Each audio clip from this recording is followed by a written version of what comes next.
qancha mablag'ingiz ketdi? Bu bog'i shu holatga keltirish uchun $150 ming. 150 ming dollar. Men to'g'risi kutmagandim Afg'onistonda bunaqa joy bor deb. Hozir xursand bo'lganim, bu joyga kirib kelishimizda yangi shahar qurilayotgan ekan. Mazori Sharifni yangi shahari.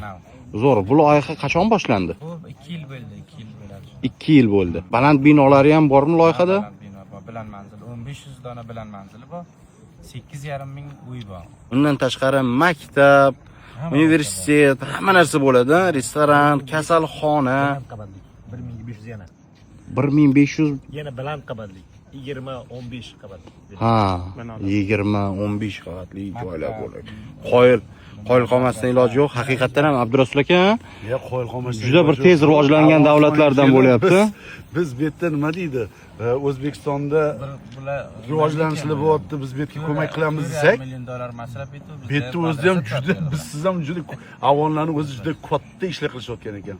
Gapsiz bo'lishi mumkin emas. Zo'r, gapsiz bo'lishi mumkin. Akamiz bilan gaplashyapmiz boya. Bir yilda 13 tadan 15 tacha obyektni bitiramiz deyaptilar. Bu aqlga sig'maydigan skorost-da. Lekin bori bitta narsa. O'zbekistondan salqin hozir bu yerda. Afg'oniston desak O'zbekistondan salqin ekan.